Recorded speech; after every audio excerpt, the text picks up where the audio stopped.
or why should men approach a woman for courtship? Um, there is, you got Ruth went to Boaz. Ruth went to Boaz because Boaz was her next of kin. She was supposed to be betrothed to another kinsman. But that kinsman, by the way, if you go back and read the story of Esther, that kinsman had family and had a wife, and he couldn't deal with that. So he later she was transferred. They made an agreement, and she was given over to Boaz. All right, if you go back and read the story, I don't want to go into a lot of detail with that one, but you got it there. But then the issue is here. Well, according to the Bible, the man was supposed to be the head of the family. According to the Bible, God has a real strong emphasis of male headship, but it does not. That is supposed to be giving the woman her right to freedom, her right to be who she is in the Lord, her right to keep her own personality, but at the same time to be in harmony with her husband as he treats her with the love and patience and protection that gives her a sense of security.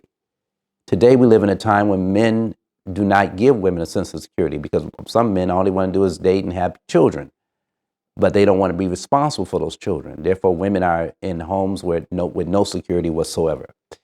That was not God's purpose. It was never God's purpose for a man to be a dominant over a woman and make her a slave or a servant, and you got to follow what I say or else, or this type of thing. And we have a thing today because of this male dominance on one hand that was been very perverted.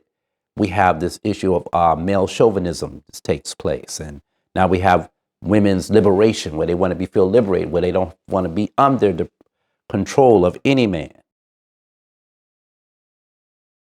The question is, did Ruth go searching for a man?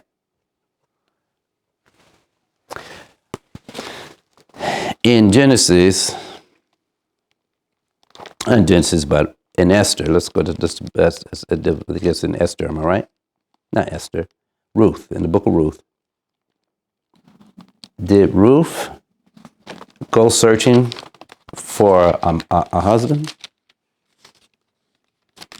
Or was she suggested to, because Naomi recognized that she needed a husband, and everything? Was it something more closer to that? I don't believe it was just that she was just looking for a husband. We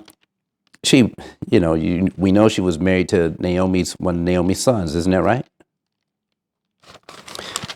In the story of Ruth, which is a very short story, it says here in chapter 1, and it's about 4 chapters altogether.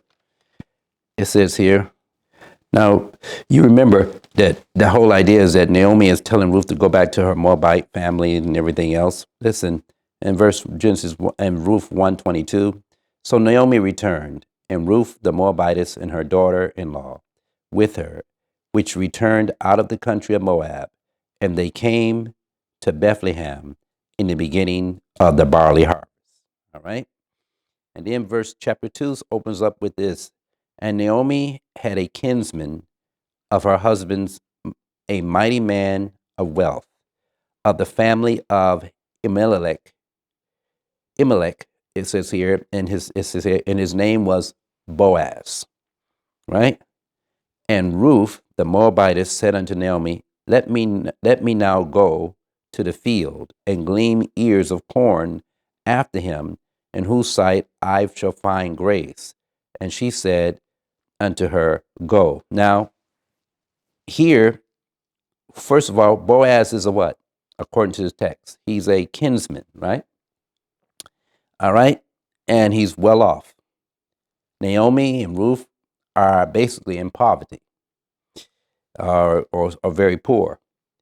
And she says she went and came and gleaned in the field and after the reapers, and she and her hap was light on the part of her field belonging to Boaz, who was the kindred of Elimelech. it says here, and behold, Boaz came from Bethlehem, it says, and said unto the reapers, the Lord be with you. And they answered him, the Lord bless thee. Then said Boaz unto his servants that was set over the reapers, whose damsel is this? And the servants that were set over the reapers answered and said, it is the Moabitish damsel that came back with Naomi out of the country of Moab. And she said, I pray you, let me glean and gather after the reapers among the sheaves. So she came and hath continued even from the morning till now. She tarried a little in the house. Then said Boaz unto Ruth, hearest thou not, my daughter?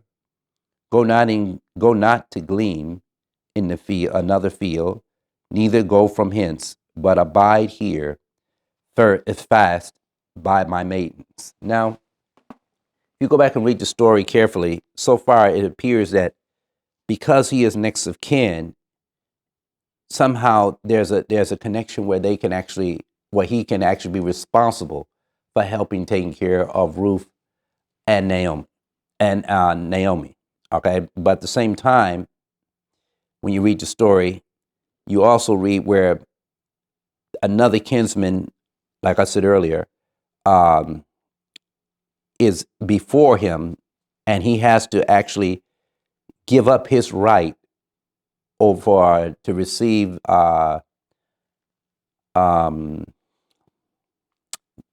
Ruth, the Moabitess, and at the same time be transferred over to and be given over to give that right over to Boaz.